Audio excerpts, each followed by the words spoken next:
네, 보신 것처럼 명태균 씨는 모든 의혹을 부인하고 있습니다. 이자연 기자와 좀 더 자세히 이야기 나눠보겠습니다. 자, 이 기자, 이 김영선 주라했다는 대통령의 목소리까지 나온 통화에 대해서 명식 측도 설명을 했죠. 네, 맞습니다. 앞서 그 취임 하루 전날이었는데 윤 대통령과 명 씨가 이 김영선 전 의원의 공천에 대해 이야기하는 이 녹취가 지난달 31일에 공개가 된 바가 있습니다. 네. 그 내용이 지금 뒤에 나가고 있는데요.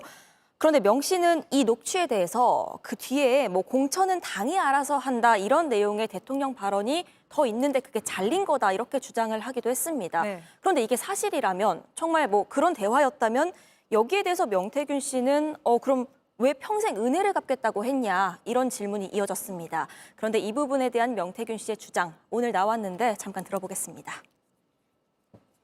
추천하시니까 본인이 알겠다라고 말씀하셨잖아요. 명태균 씨 입장에서는 어쨌든 유력 정치인이 당선인께서 알겠다고 하시니 감사하다고 한 거예요.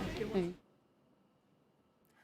그러니까 실제 공천을 줬는지와는 관계없이 이런 대답을 들은 것 자체로 이제 고마웠다는 건데요. 이게 어떻게 보면 명 씨 측의 전략으로도 보입니다. 네. 그러니까 명 씨는 본인의 영향력이 있었다고 진심으로 믿고 있지만 그렇다고 해서 이게 사실인지 또 그게 죄가 되는지는 어떤 입증이 필요한 영역이라는 겁니다.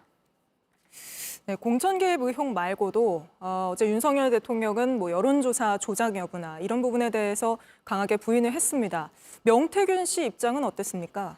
네, 비슷했습니다. 대통령 담화 하루 뒤에 검찰에 출석하는 거잖아요.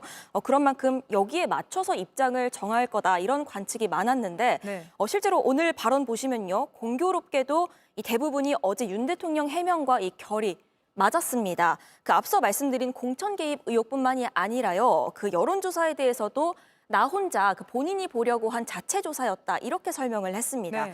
또 그 창원 산단 선정에 개입했다는 의혹에 대해서도요.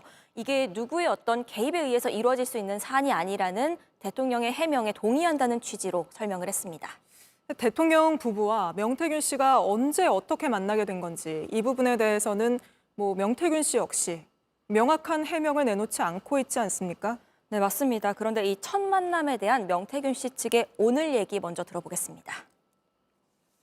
김종인 위원장이나 이준석 전 당대표나 여기 김영선 전 의원님과의 인연으로 대통령 부부와 어떻게 연이 닿아서 식사도 한번 하셨고 전화통화도 몇 번 주고받았습니다.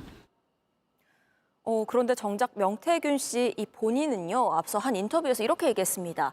김건희 여사와 연결해준 사람은 말하기 어렵다. 그런데 그 사람이 찾아와서 만나달라고 요청을 해서 아크로비스타 밑에 있는 갈비집에서 처음 만났다. 이렇게 밝힌 바가 있습니다. 네. 그리고 그 시점이 2021년 6월 18일이라고 했습니다.